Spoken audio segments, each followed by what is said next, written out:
গম্ভীর্যের মধ্য দিয়ে বিশ্ব শান্তির গল্পে দেশমাতৃকা এবং জাতির মঙ্গলার্থে সনাতন ধর্মাবলম্বীর আনন্দ উৎসবে অষ্টকালীন লীলাকীর্তন সুষ্ঠুভাবে সম্পন্ন হয়েছে। নীলফামারী ডোমার উপজেলার বোরাগাড়ি ঘাটপাড়ার নববৃন্দাবন রাধাকৃষ্ণ মন্দিরে এ অনুষ্ঠানের আয়োজন করেন এলাকাবাসী। শনিবার 1 নভেম্বর ভোর রাত্রিতে গীতাপাঠ, তুলসী আরতি এবং মঙ্গল ঘাট স্থাপনের মধ্য দিয়ে দিবসটির শুভ সূচনা করা হয়। বিকাল থেকে শুরু করে সন্ধ্যা পর্যন্ত বিভিন্ন এলাকা থেকে আসা হাজারো ভক্তবৃন্দর ঢল নামে। মন্দির প্রাঙ্গণ যেন হিন্দু সম্প্রদায়ের মিলন মেলায় পরিণত হয়।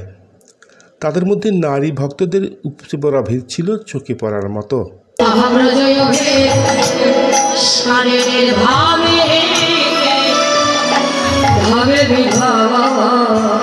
পরিচালনা কমিটির সভাপতি রামপ্রসাদ বর্মনের সভাপতিত্বে আমন্ত্রিত অতিথি হিসাবে বোরাগাড়ি ইউনিয়ন পরিষদের প্যানেল চেয়ারম্যান ফারুক আহমেদ, উপজেলা যুবদলের যুগ্ম আহ্বায়ক রায়হানুল করিম বাবু, আনোয়ারুল ইসলাম আনু, মনোয়ার হোসেন সহ যুবদলের অন্যান্য নেতৃবৃন্দ উপস্থিত ছিলেন।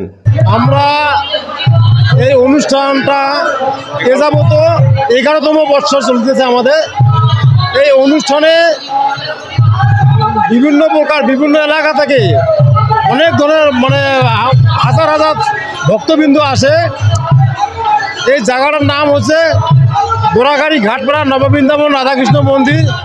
এই ভক্ত সমাগমের মাধ্যমে আমরা এখানকার কমিটিবৃন্দ যারা আছি এই ভক্তের চরণধুলি নেওয়ার জন্য মূলত এই অনুষ্ঠানটি করা হয় এবং এইখানে যে সমস্ত ভক্ত যারা আসে তাদেরকে যা পারি যতটুকু পারি আমরা প্রসাদ সেবন করার জন্য অনুরোধ করি, যে যতটুকু পারে প্রসাদ সেবন করে। উক্ত অনুষ্ঠানে দেশের সুনামধন্য 4টি দল কীর্তন পরিবেশন করেন। এ সময় পরিচালনা কমিটির অরবিন্দ রায়, সুজন রায়, সুশান্ত কুমার বক্তব্য রাখেন। আচ্ছা, শালকি আর নিউজকে অসংখ্য ধন্যবাদ। প্রথমত আপনি প্রশ্ন করেছিলেন যে আসলে এটা কত বছর ধরে চলছে। আমরা যদি তম হিসাব করতে যাই তাহলে বোরাগাড়ি ঘাটপাড়া নববৃন্দাবন রাধাকৃষ্ণ মন্দিরের এই অষ্টকালীন লীলা কীর্তনটি আজ থেকে 11 বছর আগে শুরু হয়েছে এবং আজকের 11তম অধিবেশন বাৎসরিক অনুষ্ঠান চলছে। ডোমার উপজেলায় উত্তরবঙ্গের মধ্যে বোরাগাড়ি ঘাটপাড়া নববৃন্দাবন একটি অনবদ্য এবং অনেক বড় একাদশীর প্রোগ্রাম। যে প্রোগ্রামটি আপনি লক্ষ্য করলে দেখতে পাবেন যে অন্যান্য গত কয়েক বছরে যেভাবে ভক্ত হয়েছিল প্রায় 10 থেকে 15,000 ভক্ত অ্যাট এ টাইম হয়। আজকে অত্যন্ত দুঃখের বিষয় যে বৃষ্টি হওয়ার পরেও এখানে হাজার হাজার ভক্তের সমাগম ঘটেছে এবং যদি বৃষ্টি না হতো আমার মনে হয় এরকম ডাবল প্যান্ডেল হয়েও আমরা ভক্তদের জায়গা দিতে পারতাম না। আসলে অত্যন্ত দুঃখের সাথে বলতে হয় সরকারিগতভাবে আমরা তেমন কোনো অনুদান পাই না।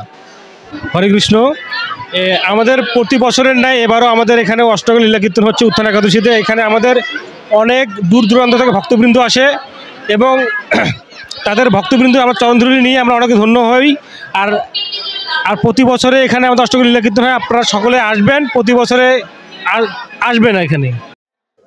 সভাপতি রামপ্রসাদ বর্মন জানান, বিগত 15 বছর যাবত এই মন্দিরে বিভিন্ন ধরনের পূজাপাঠ এবং অর্চনা করে আসছি। হাজারো ভক্তের আগমন ঘটে এই মন্দিরে। আগামীতে সরকারি বা বেসরকারি প্রতিষ্ঠানের সহযোগিতা পেলে এর চেয়ে বড় ধরনের অনুষ্ঠান করা সম্ভব বলে আশা করেন তিনি। আসলে আমাদের উত্থান একাদশী উপলক্ষে প্রতি বছরই আমাদের এখানে একটা বড় আকারে আমরা অনুষ্ঠান করি। এই একাদশী উপলক্ষে আমরা অনেকেই উপোস থাকি। আমরা একাদশী পালন করে হাজার হাজার অনেক দূর দূর থেকে আমাদের এখানে ভক্ত সমাগম ঘটে। এই ভক্ত সমাগম ঘটার মাধ্যমে অনেকভাবে আমরা সাহায্য সহযোগিতা পাই, কিন্তু তারপরেও আমাদের কিছু কিছু অভাব থেকে যায়। আমাদের একটা পিছনে মন্দির আছে, মন্দির কার্যক্রম চলছে।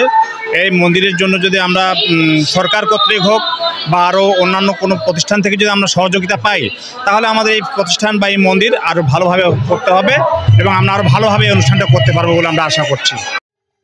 আলসুজ্জামান মানিক, শালকি নিউজ।